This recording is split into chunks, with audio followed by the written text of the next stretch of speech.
Hello everyone! Here is Dmitry again, Senior Publishing Manager from Tower of Fantasy team. I hope you guys had a lovely New Year holidays, and I wish you a Happy New Year. 2022 was a special year for Tower Fantasy. We launched our global version of the game back in August. We released our first global expansion Vera in October.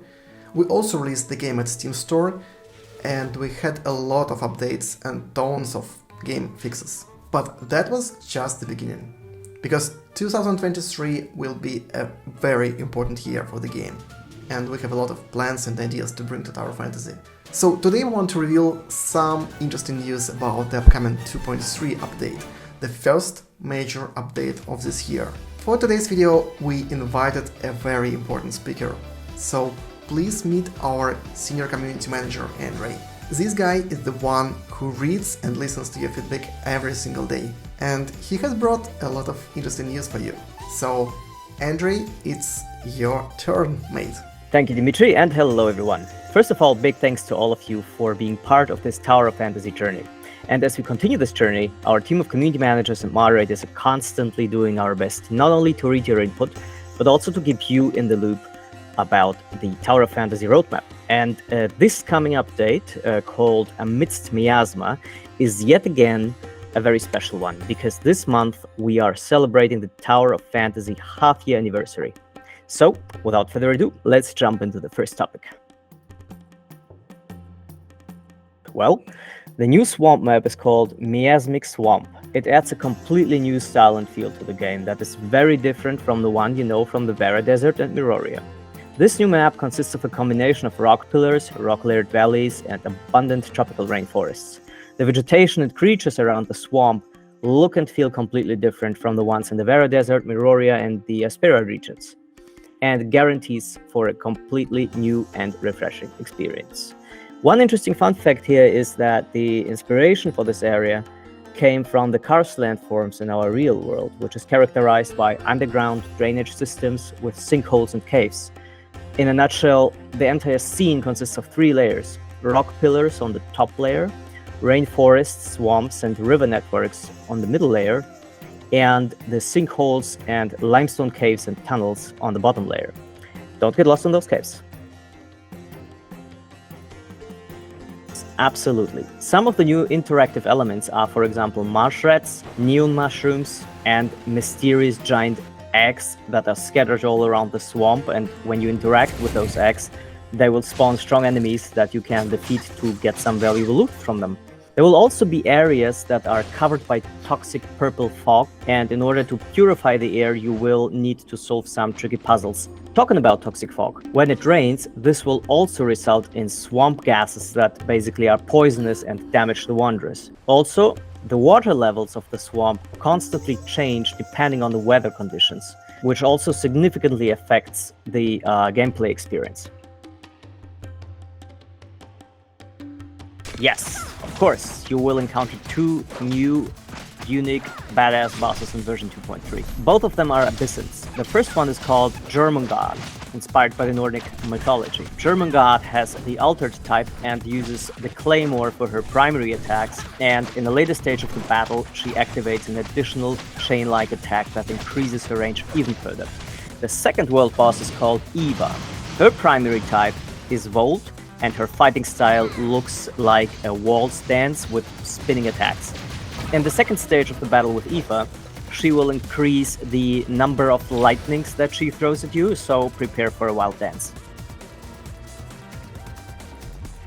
Well, first of all, you will be happy to hear that with the version 2.3 we are raising the level cap once again to level 90, opening doors for new challenges. And one of these challenges is, for example, the new instance that is called Carnival Party, where you have to battle 2 members of the so-called noise band. Corpus, the guitar player, whose primary attacks are guitar swings and sound waves, and Vet, the singer, who basically uses his voice as a weapon. Once both of them are defeated separately, they appear again and have a rhythm battle with you.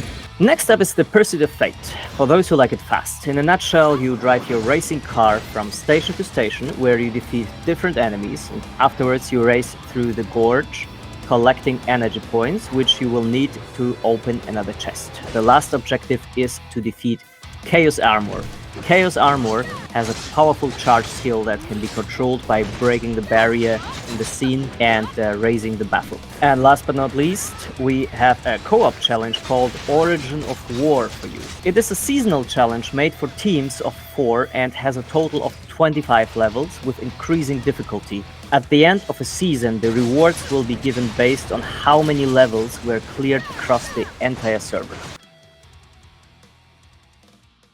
This is probably the big highlight for many of you, the 2 new simulacrums from version 2.3. Let's start with Alice. Alice is a new Special Force agent who joined the Meroria security squad not too long ago. She has the Frost type and uses a footplate as a weapon.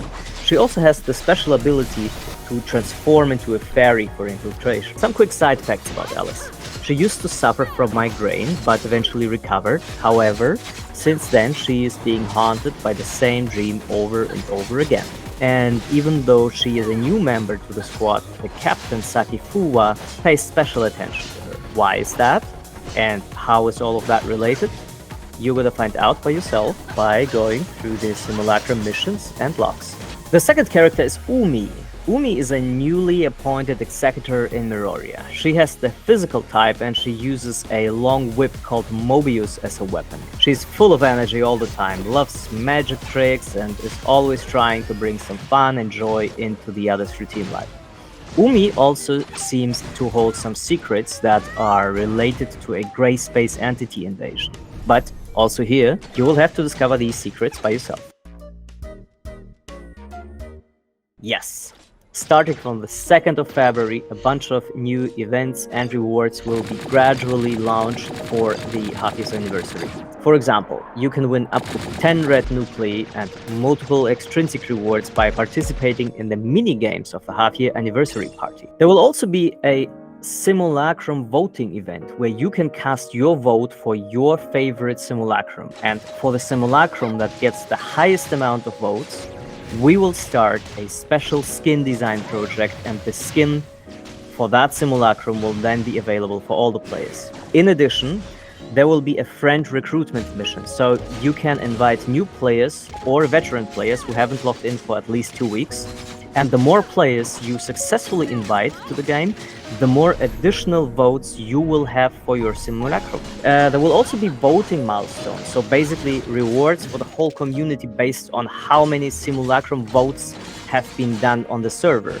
And in addition to those voting milestone rewards that you get, you will also receive awesome rewards for the friends that you invite, including dark crystals, red nuclei, and of course your invited friends will also get a bunch of goodies.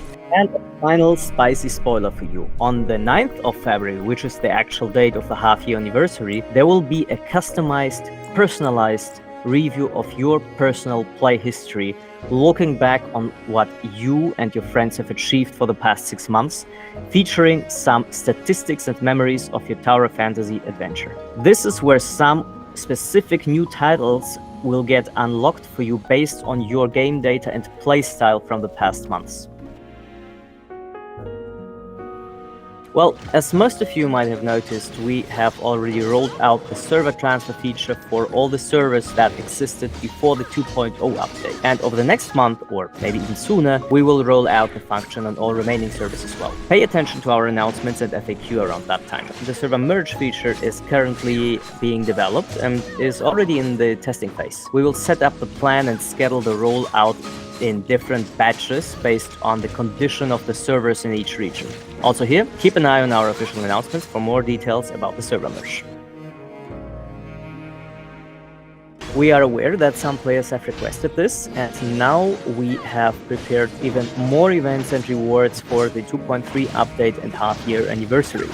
In addition to what was mentioned before in this video, there are going to be 2 additional lock-in events during the half-year anniversary period, and you can win up to 10 red nuclei, 600 dark crystals, and an SSR weapon of your choice. Moreover, starting from the 2.3 update, we will offer an opportunity to receive a double rebate discount on the first purchase for all players. So don't forget to take advantage of it while it lasts and top up to receive the double rebate offer. And that was it. We hope you'll have a blast with the new features of the 2.3 update, and don't forget that The events that were mentioned in this video and many more other community activities and promotions will always be announced on Discord. Tower of Fantasy has a super active multilingual Discord server, so don't hesitate to click the link in the description and join us right there. I wish you all happy exploring of the new areas of AIDA, and see you next time.